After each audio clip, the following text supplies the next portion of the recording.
Students next question है P is equal to 50 minus 2Q total cost का equation दी गई है। क्वेश्चन में कहता है अगर हुकूमत 3 रुपये फ़ी इकाई आना दे तो कीमत और मिकदार आपने मालूम करनी है। इसके अंदर जो डिफरेंट है वो ये है कि हुकूमत 3 रुपये फ़ी इकाई आना या 3 रुपीज़ पर क्वांटिटी सब्सिडी दे रही है। जब गवर्नमेंट किसी कारोबार को या किसी बिज़नेस को सब्सिडी देती है तो उसके टोटल रेवेन्यू में इजाफ़ा हो जाता है। अब हमारे पास यहाँ टोटल रेवेन्यू की इक्वेशन नहीं दी गई। सबसे पहले हमें टोटल रेवेन्यू को फाइंड आउट करना है। जैसे कि पहले क्वेश्चन में हम कर चुके हैं, हमारे पास अगर प्राइस गिवन हो, प्राइस एवरेज रेवेन्यू के इक्वल होती है। एवरेज रेवेन्यू को अगर क्वांटिटी से मल्टीप्लाई किया जाए तो टोटल रेवेन्यू बन जाता है। तो प्राइस की जो इक्वेशन है उसको हम क्वांटिटी से मल्टीप्लाई करेंगे तो हमारे पास ये टोटल रेवेन्यू की इक्वेशन आ जाएगी। अब इस क्वेश्चन में जो एक नई चीज़ है वो सब्सिडी दी गई है। अब सब्सिडी को हम टोटल रेवेन्यू के अंदर ऐड करेंगे।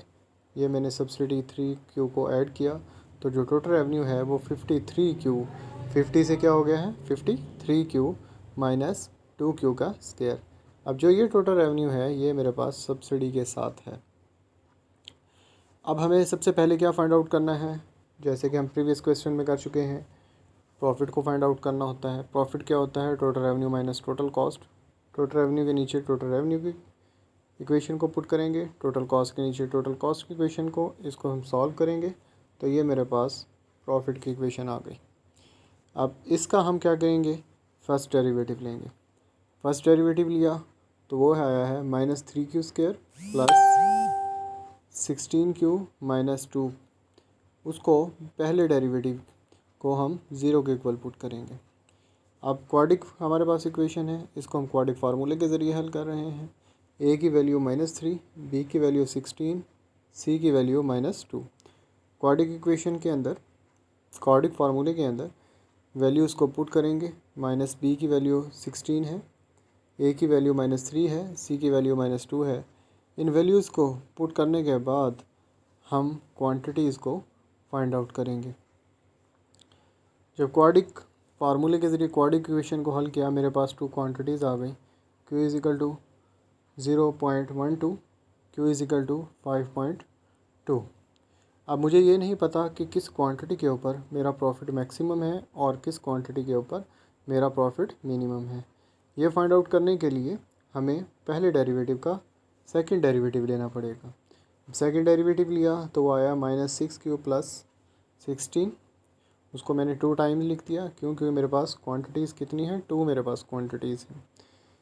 0.12 को पुट किया तो जो मेरे पास सॉल्यूशन आया है सेकंड डेरिवेटिव का वो 15.28 आया है, ग्रेटर दैन 0 है। इसका मतलब ये है कि जब क्वांटिटी 0.12 होगी तो फंक्शन मेरा क्या होगा, मिनिमम होगा।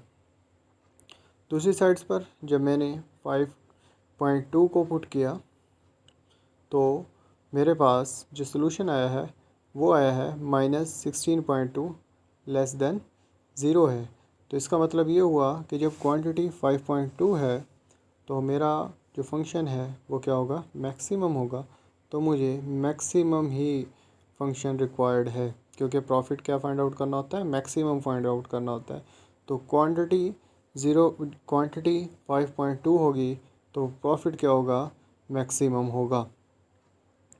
अब क्वेश्चन में हमने फाइंड आउट ही क्या करना था, मिकदार और कीमत को फाइंड आउट करना था। अब हमने मिकदार को तो फाइंड आउट कर लिया है, कीमत को अब हम फाइंड आउट करते हैं। प्राइस की इक्वेशन दी गई है P is equal to 50 minus 2Q। Q की जगह Q की वैल्यूज़ को पुट करेंगे तो मेरे पास प्राइस क्या आ गई 39.6, जो कि हमें रिक्वायर्ड था। हमने दोनों चीज़ों को, दोनों जो प्राइस और क्वांटिटी हमें रिक्वायर्ड थी वो हमने फाइंड आउट कर ली है।